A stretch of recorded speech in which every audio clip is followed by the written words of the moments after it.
Well, hello there. I thought I would jump in today and just have a quick chat about the energy that we're experiencing at the moment. I'm feeling that we're coming into that crazy end of year, springtime, frenetic energy before we hit that beautiful summer solstice where we get that clear space. I'm always out with lots of people chatting and checking in, and I'm noticing lots of people are talking about little accidents that they've had, little injuries that they've acquired. I'm hearing stories of Christmas parties starting where there's more obligation as opposed to celebration. So I'm wondering, how do you want to spend these next few weeks leading up to Christmas? It can be a really crazy, dangerous, frenetic, out of control time. Our nervous systems can completely dysregulate and we go into old patterns. We certainly carry a lot of stuff about Christmas and how Christmas should look, right? You know, the napkins have to go with the tablecloths, and we've got to have the renovations finished because everybody's coming.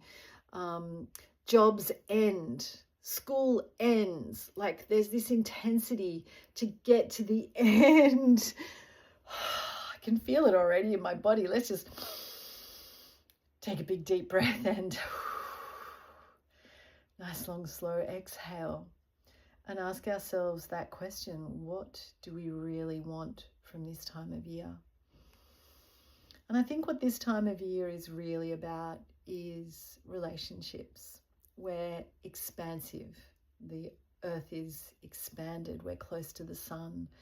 We're coming into that summertime, that holiday time where we get to slow down, and we're all really wanting to get there. The intensity can be really strong. So let's bring that in now. A lot of people get sick when they get there, right? Because it's so hard to get it over the line, to get everything done by that magical deadline. Like, it's really only another time of year. It's not, it's there's no magic ending. It's like the washing never ends, the dishes never end. Like, there's no magic ending. Let's just slow down and remember, at this time we have a choice. We have choices. We always have choices. Yeah, always. So what are the choices you're going to make? When you look at those external rituals that we're about to come into, whether they're Christmas parties, the endings, how do you want to show up? Who do you want to be there? How do you want to remember these really important days that are coming? You know, my daughter just finished year 12.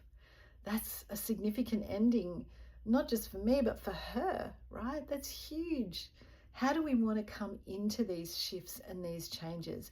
Do we want that frenetic, crazy nervous system? Or do we want to slow down? Do we want to come into that internal world and just ask ourselves, what is nourishing for me? What boundaries can I put in place so that I can really enjoy this time, so that I can slow down and I can be present and enjoy these really special moments? You know, those relationships, like when my kids come home at Christmas time, you know, they're all adults now, and we get to share the time, share the food, share the stories, share the games. It's a beautiful time. I want to be present. I don't want to be so rushed off my feet, so exhausted that I'm, looking to self-medicate every night so that I've got no energy by the time I get there. I want to pace myself. And so I'd love for you to do the same. Pace yourself. Take time to know how to nourish yourself, how to bring that beautiful inner light that you have into the world. The more you dysregulate, the more that light is dimmed. The light of consciousness, the light of presence, of being in the moment. Sorry, I don't want to sound too woo-woo. But how do you want to come into these moments? Who do you want to be? And what do you want to receive? We spend so much time giving that we forget how to receive. So why don't you bring a mindset of how do I receive in these few weeks ahead and at Christmas time, to give from your abundance, not to give from an empty cup. Imagine that you can do that you can really give from that place of fullness and receive all the love that all the people around you have for you. Don't make this Christmas a time of emptiness and a time of loneliness. Ask yourself, how can I allow my cup to be filled? How can I move through these next few weeks, engaging with the people around me, giving them responsibilities, letting them help out so that I can receive as well. Oh, imagine that. Wouldn't that be a beautiful Christmas? I really wish this for you. I'll see you again soon, before Christmas anyway. Namaste.